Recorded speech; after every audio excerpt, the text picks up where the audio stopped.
Buenos dias from Finlandia. I wake up full with the energy of arriving to a new destination. I am an early bird person and I enjoy watching the morning rush from my window. It is 6:30 and people are already out and started their day. It's obvious that Colombia is the earliest rising country in the world. After an hour, I decide to walk around Finlandia and have breakfast outside. The main square is surrounded by villages and coffee shops. I stop at this panaderia to get something and people watch. I order buñuelo con arequipe and papa relleno. Then enjoy with the view of the oldest house in town, which is Church Maria Immaculata. You can see concerts during the weekends and it's lovely. In the past, there was a civil war between conservative and liberal parties. Before the war, people were painting their houses to prove their connection to the political parties. It was blue and red at the beginning. After the war, people changed to the rainbow colors. The reason people are so happy is the energy of the color, the warmth of the community, their passion to their roots, amazing waterfalls and rolling hills of the Andes mountain. I do some hikes to make my days full of relaxation. See endless of butterflies. You can do these hikes with a guide, but personally I like to do it with a friend.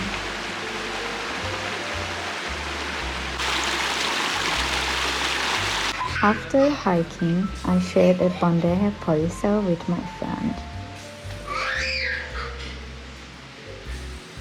And go to play Tejo, which is famous game of Colombia, originally from Eje Cafetero region, which is a really fun game, but definitely better after some beers.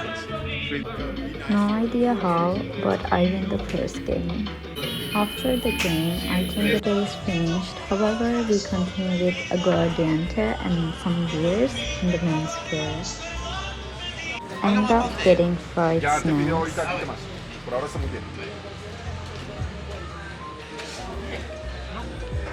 Dancing with the party boys.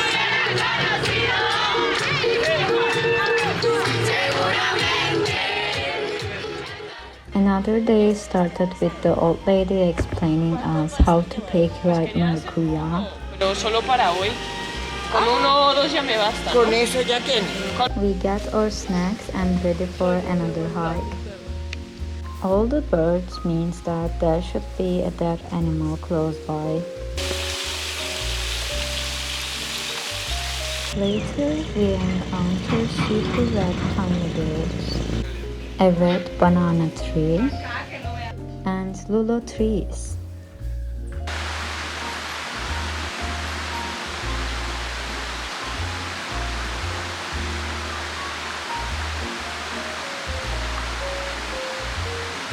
To go back, because of the weather, we take a mototaxi. Ese mirador, ¿lo pilla? Sí. Entonces está muy bien de las vistas. Allá es. He explained to us places that we are passing. Overall, we chat a lot and enjoy the 40 minutes journey. It's time to say goodbye to Finlandia after a week. I sit at one of the second floor bar in the main square.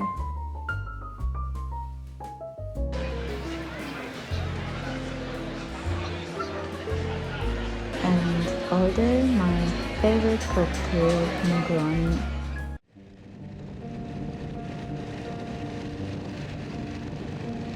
Moving days are always hard for me, saying goodbye and organizing everything. The road to Salanta is covered by the smell of eucalyptus trees and curvy streets. As soon as I arrive, I hike up to Mirador to see Salento from the top. My plan is staying here for 2 weeks. Wooden architecture and colors are even more bright than Finlandia.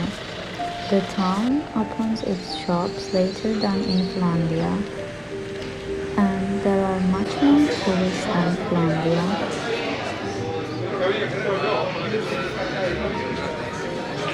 But it still feels like you are in a movie. I ordered some empanadas and it was one of my favorites so far. After I arrived to my hostel, it was decorated with the antique details of the history of Salento.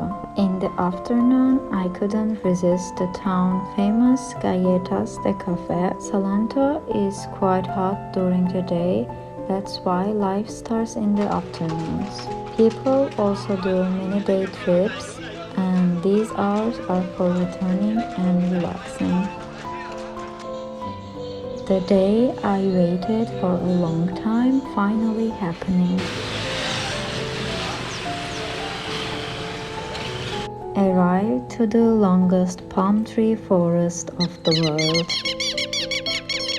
It is so magical to see it in the real life. These are the pieces from inside of the trees. The leaves determine its age. Why? One branch as this is around 1 year, so you can calculate.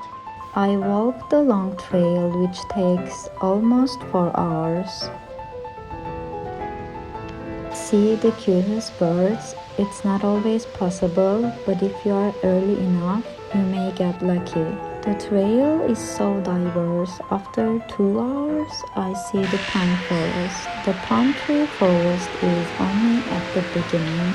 The rest, passing from the river, stunning mountain views, and cute villages.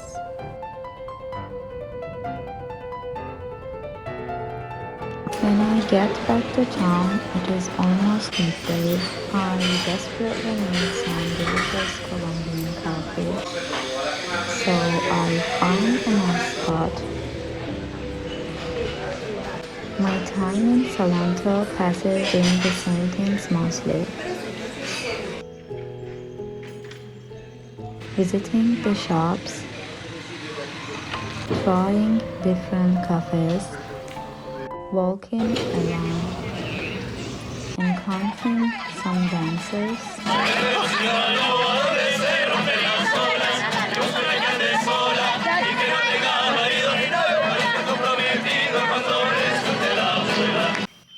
beautiful sunsets, and I leave for Guatapé, which is more close to Medellin, famous with one of the biggest rock of the world and zócalos.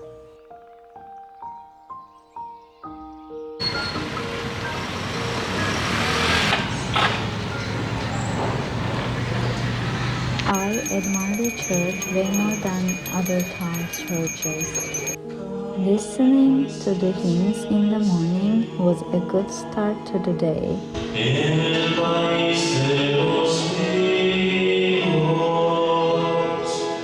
Every building here is an art itself.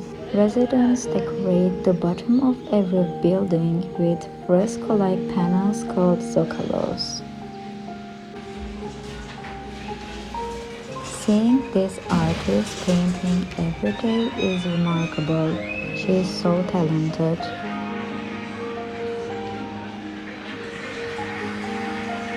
I am thinking if she painted the whole town, seriously.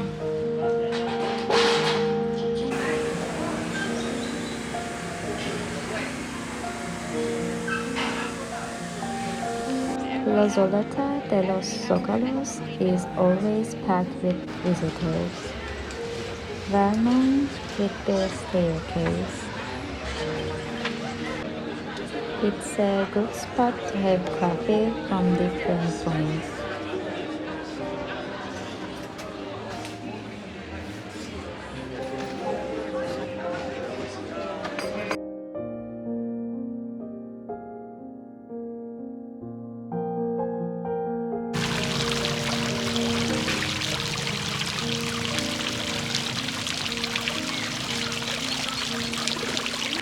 The history of the Guatapé, like other towns inhabited by the indigenous groups. Then the Spanish conquistadores arrived. Throughout the history, it predominantly relied on livestock, agriculture, and mining. Later, with the development of the reservoir, Guatapé became an important center.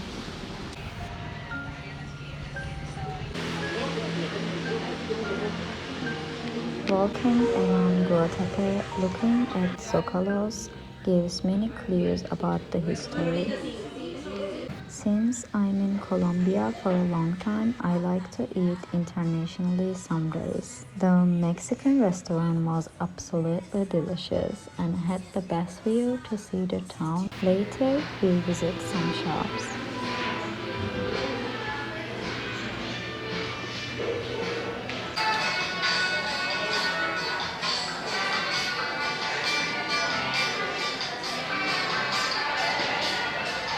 This is also a typical game of Colombia.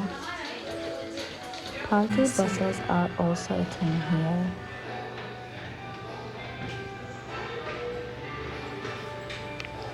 And the motor taxis have vibrant designs, all of them telling different stories. People mostly take it to go to the rock El Penon, and it was time for me to see it too. Since I am in no rush, I decide to walk. It was hard but enjoyable with the views. The way from Guatapé takes an hour. Then start hiking up the 740 steps.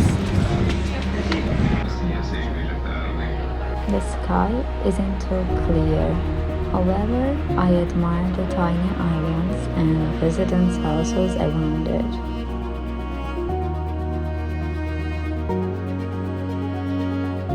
It is a unique experience and good end to finish our Towns of Colombia trip.